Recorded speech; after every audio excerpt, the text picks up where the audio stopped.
মালিক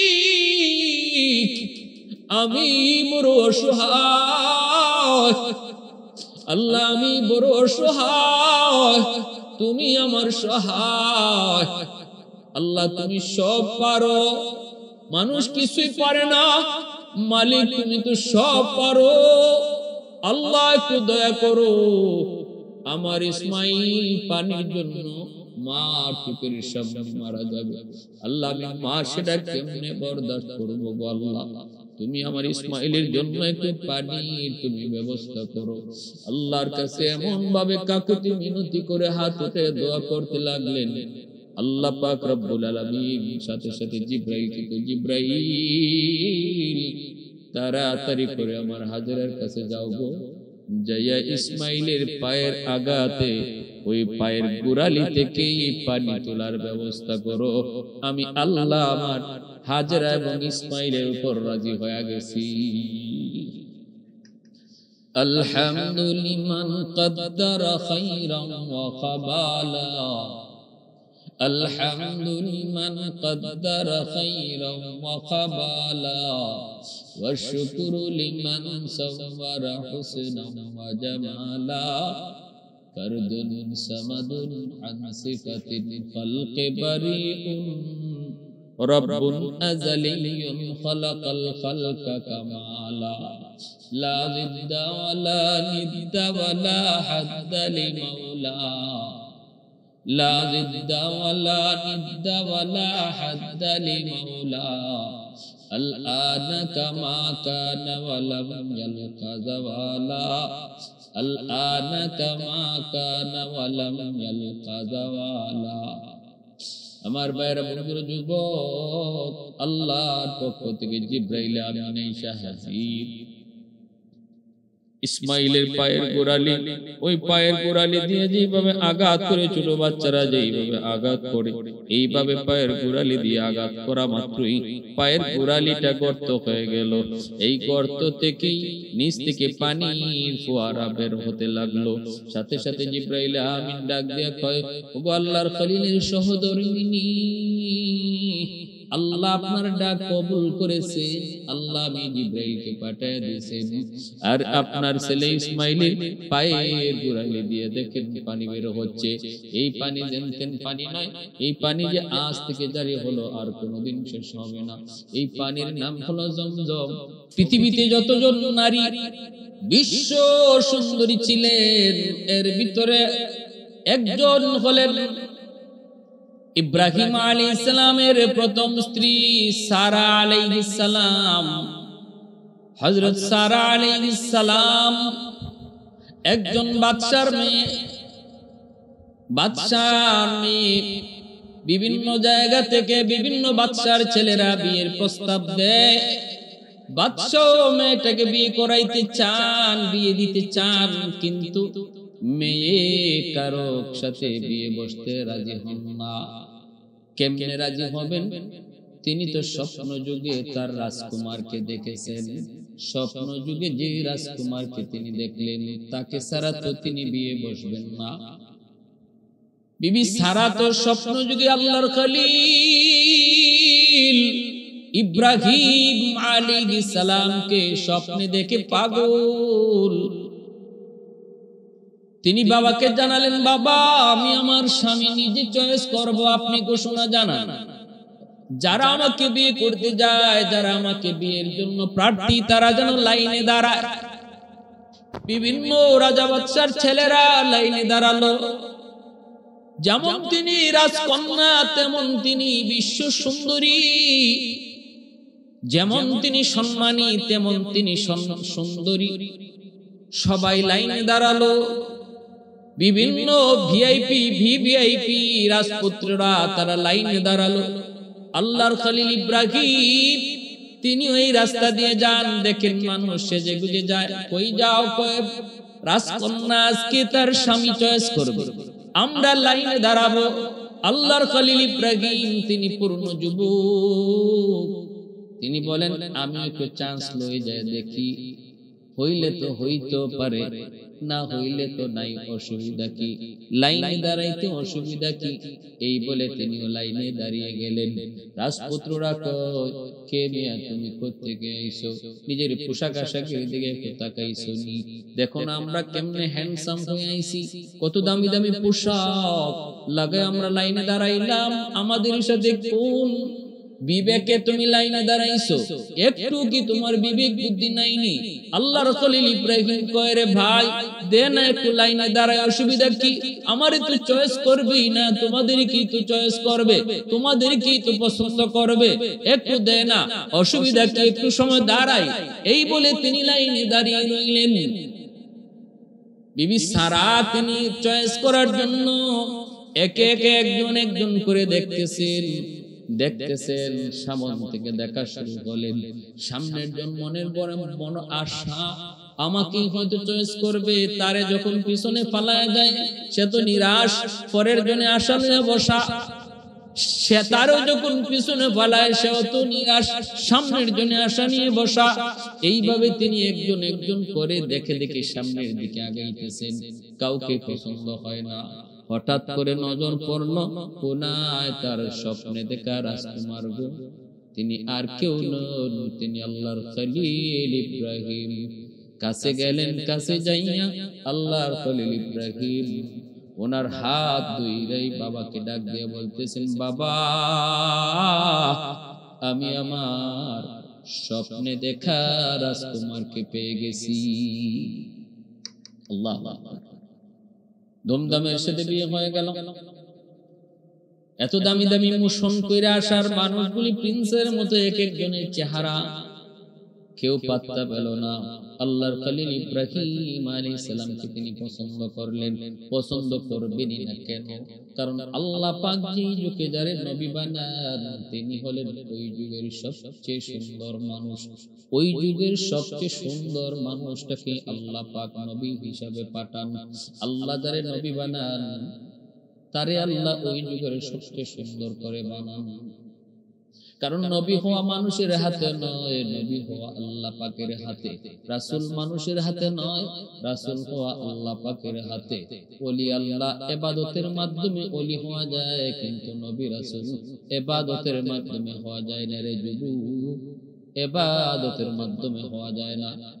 নবী রাসূল আল্লাহ পাকের হাতের নির্বাচন। বিয়ে হয়ে গেল। এরপরে তিনি রওনা দিলেন, রওনা দিলেন ফিলিস্তিনের দিকে তিনি যাবেন সিরিয়া থেকে। ভাইরা বন্ধুরা, মিশর অতিক্রম করার সময় মিশরের জালেম বাদশা খবর পেয়ে গেল। এই জালেম বাদশার চরিত্র ছিল বড় খারাপ। জালেম ওনাকে গ্রেফতার করে ফেললো, ধরে ফেললো। জালেম বাদশার সুন্দরী মেয়ে, সুন্দরী কোন নারী যদি তার রাজ্যের ভিতর দিয়ে যাইতো, তার গোয়েন্দা তারে জানাইতো, সে তারে বন্দী করে নিয়ে আসতো, তারপরে তার সাথে অন্যায় কাজ করত। ওই মিশরের জালেম বাদশা বিবি সারাকে ধরলো, ইব্রাহিম খলিলকেও ধরলো, দুইরে জিজ্ঞেস করলো, সে তোমার কে? কয় আমার বোন। কারণ এই বাদশা জালেম, একটা কথা ছিল এমন, বোনকে সে কি করে না, যদি ভাইয়ের সাথে বোন থাকে তাহলে তার সাথে অন্যায় করে না। ইব্রাহিম খলিল বোন বলছেন কারণ ধর্মীয় হিসাবে স্ত্রীকেও বোন বলা যায়, বোন বলা যায়। এই হিসাবে তিনি বোন বলছেন। স্বামী স্ত্রী পরিচয় পাইলেই এই জালেম অন্যায় করে, অপকর্ম করে। আল্লাহর খলিল মিথ্যা বলেন নাই, তাওরিয়া করেছেন, একটু ঘুরায় বলছেন। এই জালেম এতটাই ওনার রূপে মুগ্ধ হয়ে গেল, বোন বলার পরও তার হুঁশ ফিরল না। সে লোভী হয়ে পড়ল। সে তার সমস্ত আইন ভঙ্গ করে ওনাকে খাস কামরায় নিয়ে গেল অন্যায় করার জন্য। বিবি সারা তখন আল্লাহর কাছে কয়, মালিক আমি তো তোমার দোস্ত, তোমার বন্ধু, তোমার হাবিব, তোমার পয়গম্বরের একজন বিবি। আল্লাহ আমি ভালো করে জানি ওই জালেম আমার সাথে অন্যায় করতে পারবে না, এই জালেম আমার পবিত্রতা নষ্ট করতে পারবে না। কিন্তু আমাকে এটা গোপন কক্ষে আনার কারণে আমার স্বামীর মনে সন্দেহ জাগতে পারে। গো মালিক, আমি যতই যে বলবো সে আমার কে টাচ করতে পারে নাই, তবু আমার স্বামীর মনে সন্দেহ থাকতে পারে। আল্লাহ তোমার কাছে হাত উঠাই, আল্লাহ আমার আর আমার স্বামীর মাঝখানে যত পর্দা আছে সবগুলি পর্দা তুমি সরায় দাও। মুহূর্তের ভিতরে আল্লাহ পাক দোয়া কবুল করলেন। আল্লাহর খলিল ইব্রাহিম অন্য রুমে থাকলেও তিনি বিবির সাথে জালেম কি করতেছে সব তিনি পরিষ্কার দেখতেছিলেন। সুবহানাল্লাহ। আল্লাহ পারে নাকি? আল্লাহর ক্ষমতার বাইরে কি আছে? আল্লাহ চাইলে সব পারে। আল্লাহ সকল ক্ষমতার মালিক, সকল ক্ষমতার মালিক। কুলিল্লাহুম্মা মালিকাল মুলকি তুতিল মুলকা মান তাশা ওয়া তানজিউল মুলকা মিম্মান তাশা ওয়া তুইজ্জু মান তাশা ওয়া তুযিল্লু মান তাশা বিয়াদিকাল খায়র ইন্নাকা আলা কুল্লি শাইইন কাদির। সব ক্ষমতার মালিক একমাত্র কে? কাদিরে কুদরত দারি বরকামাল, কাদিরে কুদরত দারি বরকামাল, আনতা রব্বি আনতা হাসবি যুল জালাল, আনতা রব্বি আনতা হাসবি যুল জালাল। জালেম হাত বাড়ায়, আল্লাহ ধরে ফেলে, অবশ হয়ে যায়। যেই দেখে তার হাত অবশ হয়ে গেছে আবার মাপ চায় বিবি সারার কাছে, ইনিও আল্লাহর কাছে সায়াম তারে মাফ করে দেয়। আবার সুস্থ হয়, তওবা করে, সুস্থ হয় হইয়া আবার হাত বাড়ায়, আবার হাত অবশ হয়ে যায়, আবার তওবা করে, আর হাত বাড়াইতেন না, এবারের মতো মাফ করে দাও। বিবি সারা তারে মাফ করে দেয়। সুস্থ হইলেই আবার বেহুশ হয়ে যায়, হাত বাড়ায়, আবার বেহুশ হয়ে যায়, হাত অবশ হয়ে যায়। তিনবারের সময় বাদশাহ বুঝছে এই তো জেনতেন কোন মহিলা না, ইনি তো জেনতেন না, সাধারণ কোন মহিলা না, আর ওই স্বামীও সাধারণ কোন স্বামী না, সত্যি তিনি আল্লাহর পয়গম্বর। হায় আমি চরম অন্যায় করে ফেলেছি। তখন তার এই অন্যায়ের মাসুল দিতে যাইয়া তাদেরকে সসম্মানে বিদায় দিতেছে, আর সাথে বিবি হাজেরাকে দিয়ে দিছে। ইব্রাহিম, আমি যে অন্যায় করেছি প্রায়শ্চিত্ত স্বরূপ আমার আদরের একটা মেয়ে আছে, মেয়েটাকে তোমার কাছে দিয়ে দিলাম। আমি বুঝে ফেলেছি সাধারণ কোন মহাপুরুষ তুমি নও গো, সাধারণ কোন মনীষী তুমি নও। অন্যায় করেছি, ভুল করেছি, আমার মেয়েটাকে দিয়ে দিলাম। ইব্রাহিম খলিল তিনি মেয়েটাকে নেবেন, কিন্তু বলেন এমনে না, আমি বাদী হিসাবে নিতে চাই না।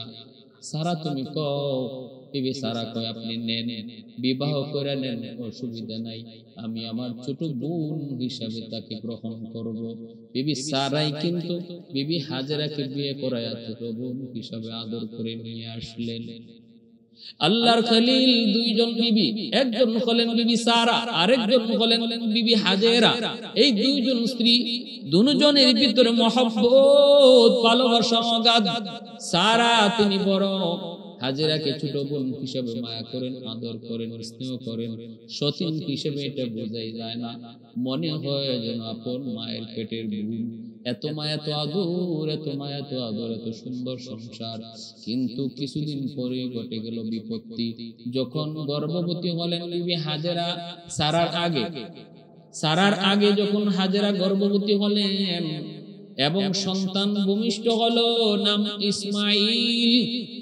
সন্তান হয়ে যাওয়ার পর সারার মনের ভিতরে হিংসা জাগলো, আমি এখনো সন্তান নিতে পারলাম না, আর হাজেরা সন্তান নিয়ে নিল। হিংসা অন্তরের ভিতরে তখন আসলো, এত প্রচন্ড হিংসা, এত মনের ভিতরে আঘাত পেলেন। এই হিংসার বহি প্রকাশ ঘটলো, শুধু ভিতরে না বাহিরেও ঘটে গেল।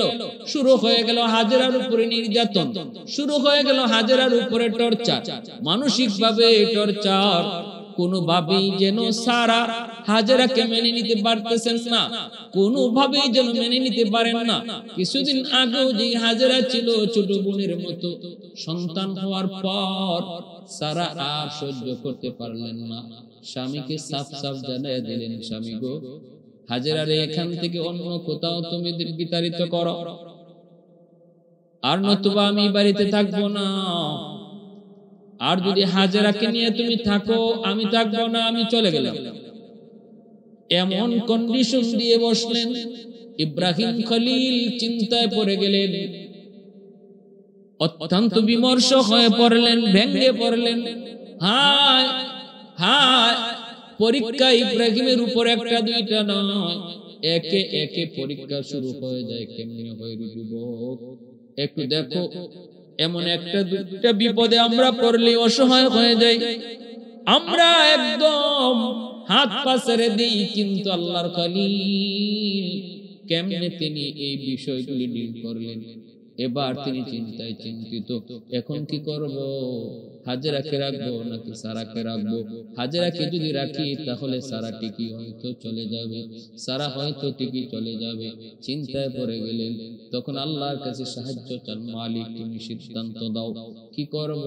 আমি তো কিং কর্তব্য বিমূঢ় হয়ে পড়েছি, কি করব কি না করব ভেবে পাচ্ছি না। আল্লাহ পাক কয়, ইব্রাহিম দোস্ত, সারার যে সিদ্ধান্ত আমি আল্লাহরও একই সিদ্ধান্ত, সারার মর্জির সাথে আমি আল্লাহর মর্জি মিলে গেছে। যাও তুমি হাজেরা এবং তার সন্তান ইসমাইলকে বনবাস দিয়ে দাও। হাজেরা তখন কয়, এমন এক জায়গায় দাও, এমন এক জায়গায় তাদেরকে রেখে এসো যেখানে কোনো ঘর নাই, বাড়ি নাই। এমন এক জায়গায় হাজেরা এবং তার সন্তানকে তুমি বনবাস দাও যেখানে কোনো ঘর নাই, বাড়ি নাই, গাছ নাই, লতা নাই, পাতা নাই, পানি নাই। এমন মরুভূমিতে তাদেরকে রেখে আসো, এমন কোন মরুভূমিতে রেখে আসো। আল্লাহ পাক কয়, খলিল সারার সিদ্ধান্ত আমার সিদ্ধান্ত, চলো চলো তাদেরকে বনবাস দিয়ে দাও, সন্তান এবং মাকে বনবাস দিয়ে দাও। আল্লাহর খলিল কয়, মালিক ও মালিক, একটা নিরপরাধ মেয়ে মহিলাকে আমি কেমনে শাস্তি দেই? এক আমার মাসুম নিষ্পাপ দুধের বাচ্চা ইসমাইলকে আমি কই নিয়ে যাব?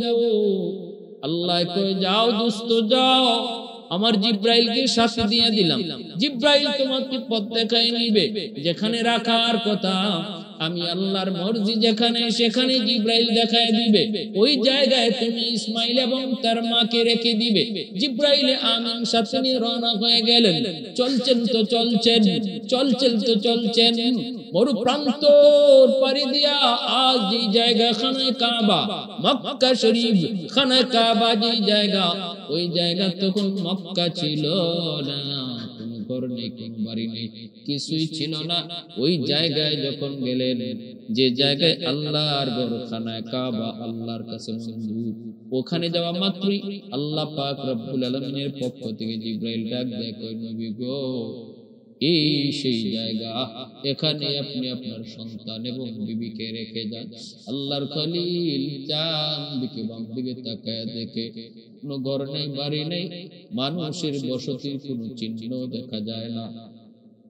ডানে বামে তাকায় দেখে পানি নাই, পানি নাই, মরুপ্রান্তর ধুধু বালি, মরুপ্রান্ত, গাছপালা তরুলতা কিছুই নেই। এমন জায়গায় মানুষ বসবাস করা সম্ভব না। সেখানে আল্লাহ বলতেছে, খলিল এই জায়গায় হাজেরাকে রেখে দাও। আল্লাহর খলিল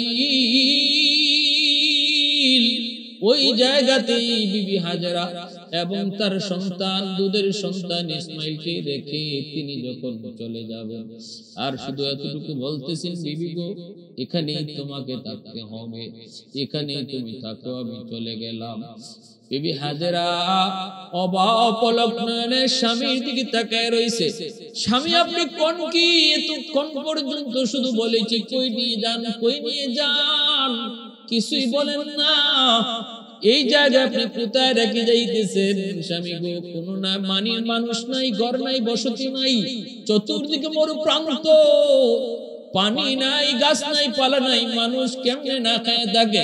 এই জায়গাটাতে পানি নাই, পানি না খায় থাকবো কি কইরা? কেন গো স্বামী এই শাস্তিটা দিতেছেন? অপরাধ আমার কি?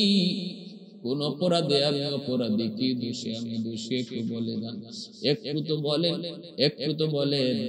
ওগো স্বামী, আল্লাহর খলিল ইব্রাহিম চোখের পানিটা মোছেন, কথা বলেন না।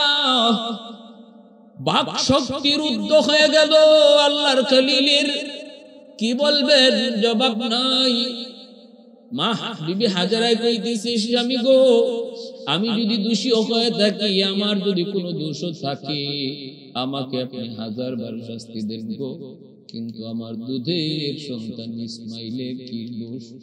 আমার এই দুধের বাচ্চাটা তো নিষ্পাপ, আমার ইসমাইলের তো কোনো দোষ নাই, কোনো অন্যায় নাই, অপরাধ নাই, ইসমাইলকে কেন এই শাস্তিটা দিতেছেন গো স্বামী? এই আল্লাহর খলিল ইব্রাহিম কোনো কথা কয় না রে যুবক, কথা কয় না। দর দর করে চোখের পানি বের হয়, জবান বন্ধ, জবাব দেয় না, কোনো উত্তর নাই। বিবি হাজারা তখন জানতে চায়, স্বামী গো, অন্তত এতটুকু কও, এই জায়গায় আমাকে যে আপনি রেখে যাইতেছেন, এটা কি আপনার কোনো মর্জি নাকি আমার আল্লাহর আদেশ? যদি সেটা আমার আল্লাহর আদেশ হয়, তাহলে আমার আল্লাহই আমার হেফাজতের জন্য যথেষ্ট। শুধু এতটুকু বলেন, এতটুকু বলেন, এখানে রেখে যাওয়াটার নির্দেশ কি আমার আল্লাহ? আল্লাহর খলিল তখন চোখের পানিটা মুইসা আসমানের দিকে ইশারা দিয়া কয়, হাজেরা, হয় এটা আমার মালিকের নির্দেশ, এটা আমার মালিকের নির্দেশ। আকাশের দিকে হাতে উঠাইয়া চোখের পানিটা মুইসা শুধু হ বলছে। এতটুকু বইলে আল্লাহর খলিল উটের পিঠে সওয়ার হইয়া আবার যখন ফিলিস্তিনের দিকে চলে যায়, দিলের ভিতরে যেন তুফান বইতেছে। একজন বাবা, বাবা কেমনে এই দুধের বাচ্চাটাকে এখানে রেখে যাইতেছে? পৃথিবীর এমন কোন বাবা নাই ওই সময়টাতে নিজের বুকটা বেঁধে রাখতে পারে। আল্লাহর খলিল চলে আসতেছেন, বিবি হাজারা উটের পিছে তাকায়া তাকায়া দুপলক নয়নে শুধু দেখতেছেন স্বামীর চলে যাওয়ার দৃশ্যটা গো, কিন্তু ভাষা নাই, একদম নির্বাক হয়ে তাকায় রয়েছে। আর শুধু আসমানের দিকে উঠে হাত উঠে কয়, মালিক, তুমি যদি এই নির্দেশ দিয়া থাকো, তাহলে আমার উত্তম হেফাজতকারী তুমি আল্লাহ। ওয়াল্লাহু খায়রুল হাফিজিন। আমার আল্লাহ হলেন উত্তম হেফাজতকারী। আল্লাহর খলিল তিনি উটের পিঠে সওয়ার হয়ে চলে আসলেন। এইদিকে মা বিবি হাজারা সন্তানকে নিয়ে তিনি ওই মরুপ্রান্তরে, যেই জায়গাটাতে আজ খানায় কাবা, ওই জায়গাটাতেই তখন ছিল মরুপ্রান্তর, কোনো ঘর নাই, বাড়ি নাই, কিছুই নাই, পানি নাই, কোনো গাছ নাই, পালা নাই, খাওয়ার কোনো ব্যবস্থা নাই, পানি পান করারও কোনো ব্যবস্থা নাই। সন্তানকে নিয়ে এখানে তিনি পড়ে আছেন, এখানে তিনি পড়ে আছেন। যতটুকু খাবার আর যতটুকু পানি আল্লাহর খলিলের সাথে দিয়ে গেছিলেন, এই খানা আর পানিটা 3 দিনের ভিতরে সব শেষ হয়ে গেল, ফুরায় গেল। 3 দিন পর দেখেন আর কোন খেজুরও নাই, কোন মশকির পানিও নাই।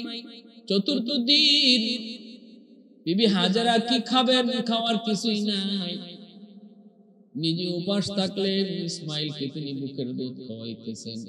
এরকম ভাবে 5ম দিন যখন আরো 2 দিন চলে গেল, বিবি হাজারা কিছুই খাওয়ার পায় না গো, তখন বুকের দুধটাও শুকায় গেল। ইসমাইল দুধের জন্য মায়ের স্তনে মুখ লাগান, কিন্তু না, দুধ নাই। দুধের বাচ্চা আমার দুধ পায় না, দুধ পায় না, দুধ পায় না, দুধ নাই। গলা শুকায় আসতেছে, মুখ শুকায় যাইতেছে। মা নিজের চোখে দেখতেছে দুধের সন্তান ইসমাইল পূর্ণিমার চাঁদের চেয়েও বেশি সুন্দর। সুন্দর তো হবেনি, কারণ তিনিও তো আল্লাহর পয়গম্বর। আল্লাহ তো নিজের হাতে বানাইছে এত সুন্দর ফুটফুটে আমার ইসমাইল। চোখের সামনে যখন মা দেখতেছে ইসমাইলের জিহ্বা বের হয়ে যাইতেছে, তৃষ্ণায়, পানির তৃষ্ণায়, খাবারের অভাবে ডানে বামে চতুর্দিকে বিবি হাজারা দৌড়ায়। একটু পানি নি পাওয়া যায়, খাবার নি পাওয়া যায়, ডানে বামে চতুর্দিকে দৌড়ায়, কিন্তু না, কোথাও কোনো পানির সন্ধান মিলে না। ডানেও পানি নাই, বামেও পানি নাই, সামনেও কিছু নাই, পিছনেও কিছু নাই, বেশি দূরেও যায় না। সন্তান ইসমাইল পড়ে আছেন এই মরুপ্রান্তরে, বেশি দূরেও যান না। দূরে গেলে যদি আমার ইসমাইলকে কোনো জন্তু এসে খেয়ে ফেলে, যদি কোনো ক্ষতি হয়ে যায়, এই অবস্থা অবস্থায় মা, একজন অসহায় মা দুধের সন্তানকে বাঁচানোর জন্য, কলিজার টুকরা সন্তানকে বাঁচানোর জন্য একদম উন্মাদ হয়ে গেছেন। ডানে বামে সামনে পিছনে দৌড়ান নাই, কোথাও কোনো পানি নাই, খাবার নাই। হঠাৎ করে নজর পড়লো সাফা পাহাড়ের উপর। তাকায় দেখেন, যেন মনে হয় সাফা পাহাড়ের কোন একটা পাথরের নিচ দিয়ে পানি পড়তেছে, যেন তার কাছে এমন মনে হয়েছে। দৌড় দিয়া তিনি সাফা পাহাড়ের কাছে গেলেন, মনে করলেন পানি, যায় দেখেন না গো, এটা পানি নয়, পানি নয়। সূর্যের আলো পাথরের মধ্যে পড়ার কারণে মনে হচ্ছিল যেন পানি। চোখের মধ্যে তার ধাঁধা লাগছে, চোখের ধাঁধা লাগছে, মূলত এটা পানি নয়। আবার তিনি নিরাশ হয়ে মারোয়া পাহাড়ের দিকে তাকান, দেখতে পেলেন মারোয়া পাহাড়ের উপরও যেন পানি পানি লাগে। তিনি আবার মারোয়া পাহাড়ের উপরে দৌড় দিয়া গেলেন সাফা থেকে মারোয়া। সেখানে দেখেন কি কাণ্ড, আসলে পানি নয়, মরিচিকা। তার চোখে ধাঁধা, সূর্যের আলো পড়ার কারণে মনে হচ্ছে পানি। মননি বুঝাইতে পারেন না, বুঝাইতে পারেন না। দৌড়তেন, পাহাড়ে পাহাড়ে ঘুরেন, নজর কিন্তু ইসমাইলের দিকে, চোখ কিন্তু ইসমাইলের দিকে। একদিকে পানি দেখেন, আরেকদিকে ইসমাইলকে দেখেন। এই যুবক মারওয়ায় দেখতে পেলেন, আবার সাফার দিকে তাকান, দেখেন লাগে যেন পানি, লাগে যেন পানি। মনে বুঝাইতে পারেন না, আমি তো আগেই দেখে আসলাম এটা পানি নয়, আমি তো আগেই দেখে এসেছি এটা একটা পাথর। সূর্যের আলোতে এমন মনে হয়েছে, কিন্তু না, মনে বুঝাইতে পারেন না, মনে হয় যেন এখন গেলে পানি পাইমু। এই বইলে আবার সাফার দিকে দৌড়, আবার সাফার দিকে দৌড় দিলেন। এই দুই সাফা পাহাড়ের মাঝখানে একটা জায়গা আছে রে যুবক। কোনদিন যদি আল্লাহ তোমাকে হজ করায়, সাফা মারওয়ার মাঝখানে একটা নিচু জায়গা পাইবা, যে জায়গাটা সৌদি সরকার চিহ্ন দিয়ে রাখছে। ওই জায়গাটাতে গেলে পরে এখান থেকে ইসমাইলকে আর দেখা যাইত না, কারণ এই জায়গাটা নিচু ছিল, ইসমাইলকে দেখা যায় না বিদায় ওখানে যায় তিনি জোরে একটা দৌড় দিতেন, জোরে দৌড় দিতেন। ওই যে একটা দূরে দৌড় দিলেন, আমার ইসমাইলকে তো দেখা যায় না, ইসমাইলকে তো দেখা যায় না, একটু দূরে দৌড় দিলেন। আল্লাহ পাক রব্বুল আলামিনের কাছে ওই দৌড়টা এত পছন্দনীয় হয়েছে, আল্লাহ পাক দুনিয়ার সমস্ত মুসলমানকে কয়, ও মুসলমান ইমানদার মুমিন, তোমরা যাদের উপরে হজ ফরজ হয়েছে, তোমরা যারা হজ করবা, হজ করতে আসলে পরে আমার হাজেরার স্মৃতিচারণ করা লাগবে, নতুবা আমি হজ কবুল করব না। আমার হাজেরা সাফা মারওয়া যে 7 বার পানির জন্য দুই পাহাড়ে যাতায়াত করেছিল, মাঝখানে যে জায়গাটা ইসমাইলকে না দেখার জন্য দৌড় দিয়েছিল, ওই দৌড়টা আমি আল্লাহর কাছে এত ভালো, এত পছন্দ হয়েছে রে। তোমরা যারা হজ করতে যাইবা, এই দুই পাহাড়ে তোমাদেরকে এরকম 7 বার আওয়া দাওয়া করা লাগবে। হাজারার কিয়াত করো, একজন মা আমি আল্লাহকে খুশি করার জন্য, একজন মা আমি আল্লাহর কথা মানার জন্য, একজন মা আমি আল্লাহকে রাজি করার জন্য কি পরিমাণ কুরবানিটাই না করেছে।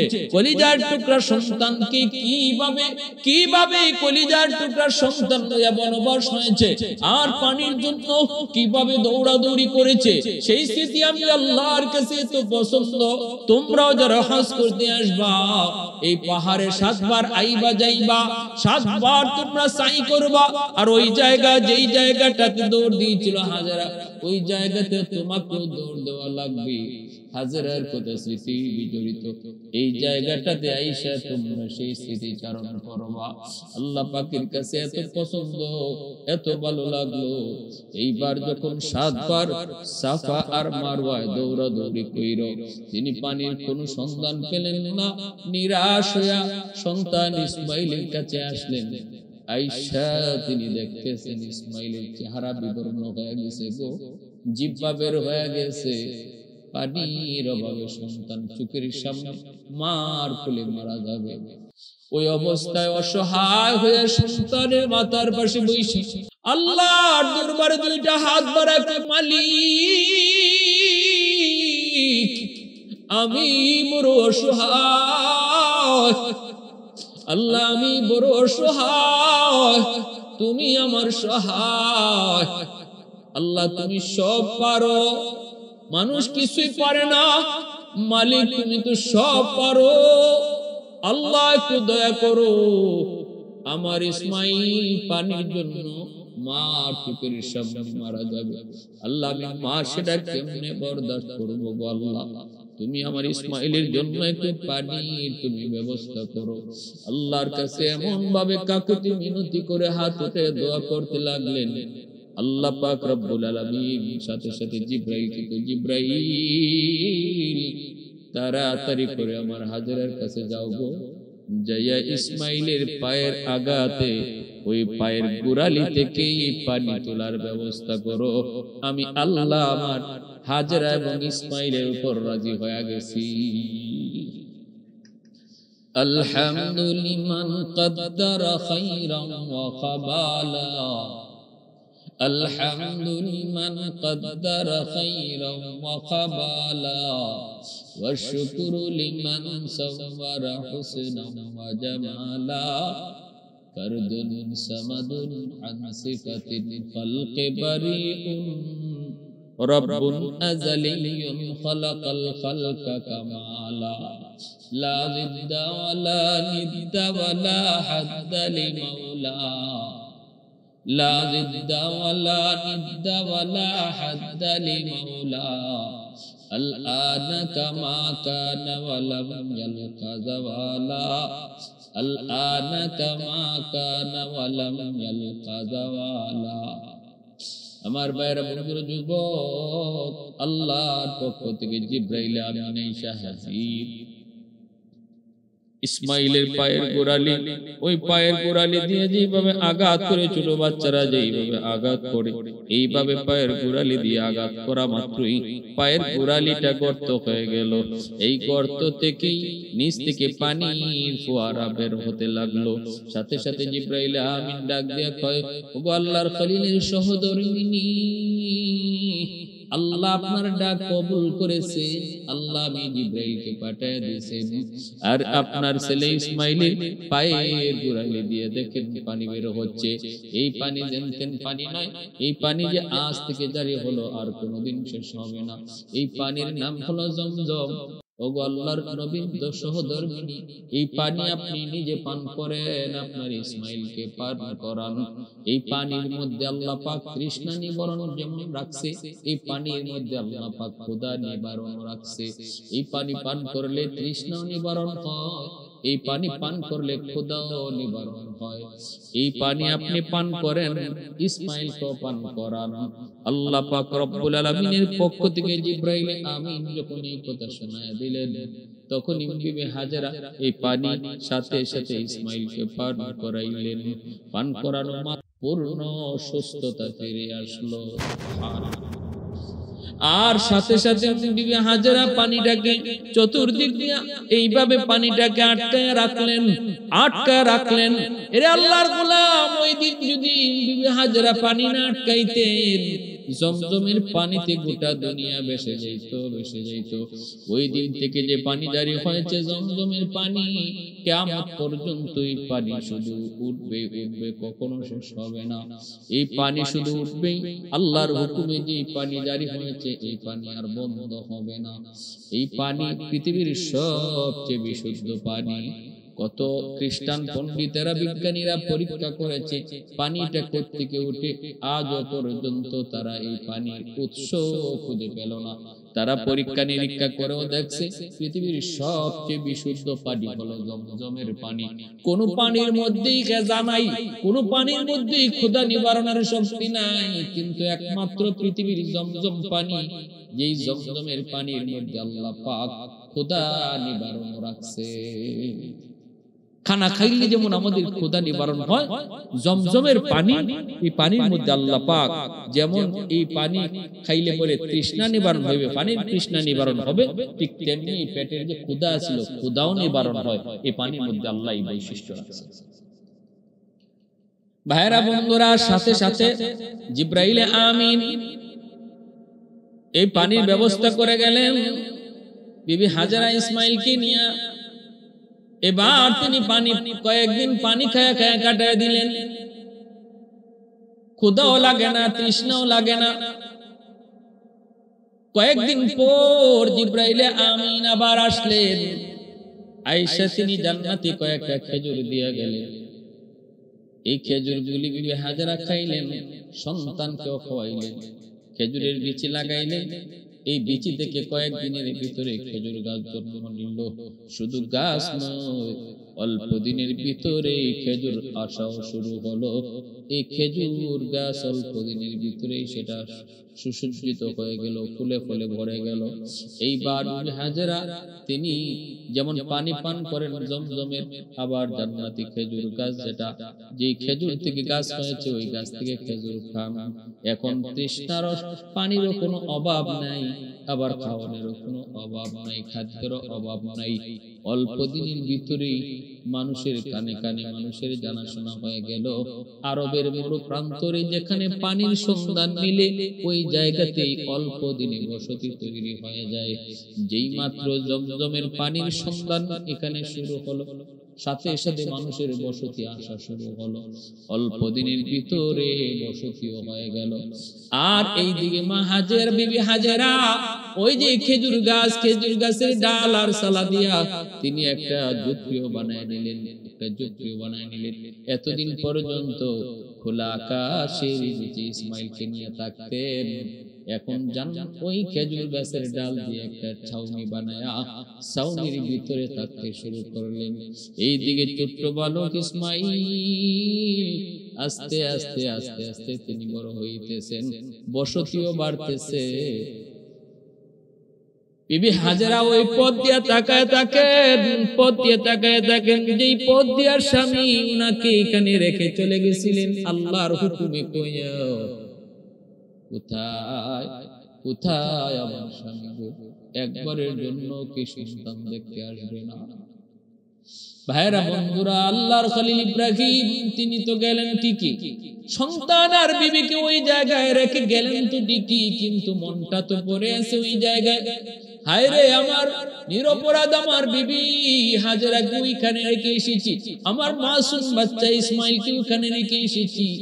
হায়, যেখানে কোনো ঘর নাই, বাড়ি নাই, পানি নাই, বসতি নাই, খানার ব্যবস্থা নাই, এতদিন গড়ায় যাইতেছে, আর না জানি তাদের কি অবস্থা। বিবি সারার কাছে অনুমতি চায় যাবার জন্য, কিন্তু সারা অনুমতি দেয় না। আল্লাহ পাকেরও মর্জি, ইব্রাহিম খলিলকে তিনি এখানে এখনো আসতে দিবেন না। সারাও নিষেধ করে, আল্লাহ পাকের ইচ্ছা তারে এখনো আসতে দিবেন না। এইভাবে 1-2 বছর নয়, একাধারে 7টা বছর চলে গেল। একাধারে 7 বছর চলে গেল। 7 বছর পিতা পুত্রীর দেখা নাই। সন্তান ইসমাইল কেমন আছে, কোন হালতে আছে, কতটুকু বড় হয়েছে বাবা জানে না, এইদিকে ছেলেও জানে না আমার বাবা কোথায়, আমার বাবা দুনিয়াতে আছে না নাই। মাকে জিজ্ঞেস করে, মা গো মা, আমার আব্বু কোথায়, কি কও না? যদি আব্বু বাস দুনিয়াতে থাকে, জীবিত থাকে, আব্বুকে দেখে না কেন, আব্বু আসে না কেন? বিবি হাজেরা পথ দিয়া তাকায় তাকায় চোখের পানি ছাইরা ছাইরা স্বামী অপেক্ষা করে। স্বামী গো, একবারের জন্য কি সন্তানের কথা মনে করে না? একটা বারের জন্য কি এত সুন্দর ফুটফুটে তোমার কলিজার টুকরা সন্তান ইসমাইলের কথা মনে পড়ে না? মনে তো পড়ে, আল্লাহর খলিলের বুক ফেটে যায়, মন চায়, কিন্তু মালিকের মর্জি হলো, এখন আল্লাহর অনুমতি নেই। আর আল্লাহ পাকের এই মর্জিটা সারার মাধ্যমে আল্লাহ প্রকাশ করায়, সারা বিবি সারা অনুমতি দেয় না। এইভাবে কেটে গেল 7 বছর। 7 বছর পর এইবার তিনি বিবি সারাকে বলতেছেন, বিবি একটু কও, এবার একটু যাওয়ার সুযোগ আছে নি গো? ও বিবি কও না, 7 বছরের ভিতরে তো আমার ইসমাইল থাকার কথা না, না খায়া খায়া হয়তো আমার ইসমাইলও মারা গেছে, হাজেরাও মারা গেছে। আর যদি বেঁচেও থাকে, একটু দেখতে মন চায় কেমনে বেঁচে আছে, একটু বলবানি, অনুমতি দিবানি। বিবি সারা তখন একটু মন নরম হয়, কয় ঠিক আছে আপনি যাইতে পারেন, তবে শর্ত আছে। কি শর্ত? কয় শর্ত হলো উটের পিঠেই থাকবেন, মাটিতে নামবেন না। আপনি ঘরে ঢুকবেন না, আপনি উটের পিঠ থেকে নামবেন না, শুধু দেখে চলে আসবেন। এই শর্ত মাইনেই আল্লাহর খলিল রওনা দিয়েছেন।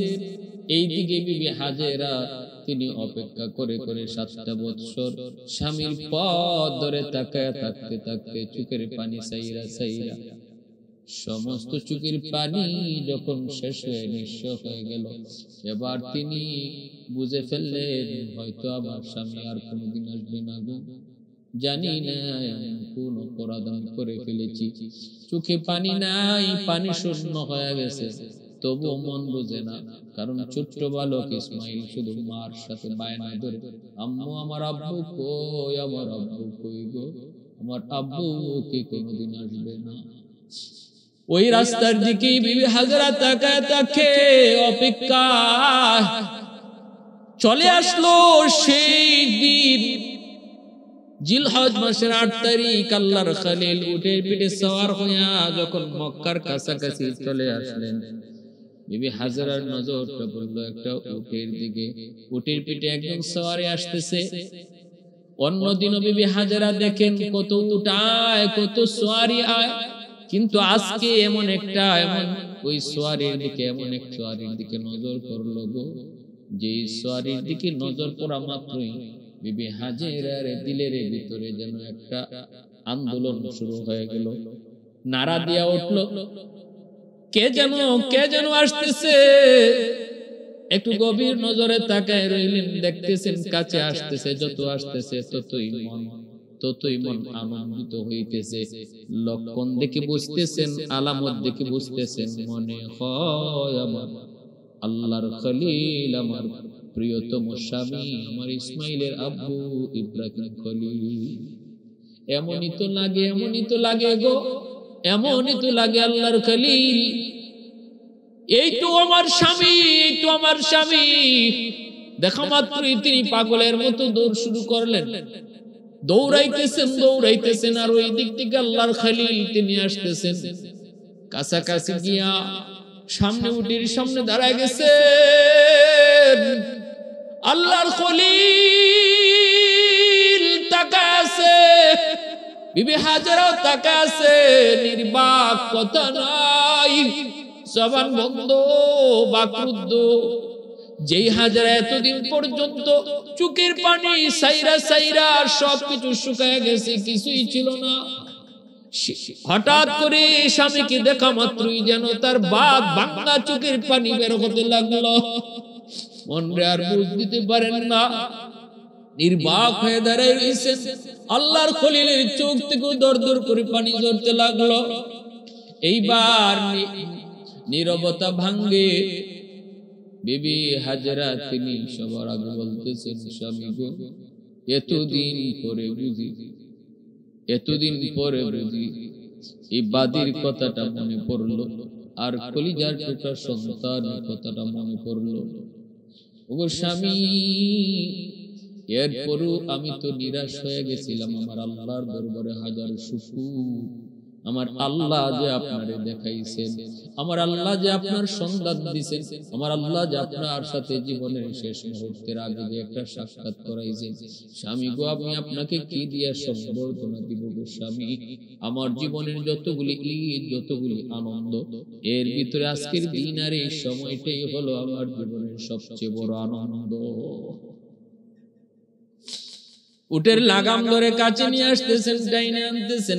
কাছে আসা মাত্রই ছোট্ট বাবু ইসমাইল দৌড় দিয়া চলে আসলেন। আইসে দেখেন মা একজন মানুষের উটের লাগাম ধরে টানতেছে, উটের পিঠে একজন মানুষ বসা। ইসমাইল কাছে আইসেই বলতেছে, আম্মু ইনি কে? বলা মাত্রই বিবি হাজেরা আর চোখের পানি ধরে রাখতে পারলেন না।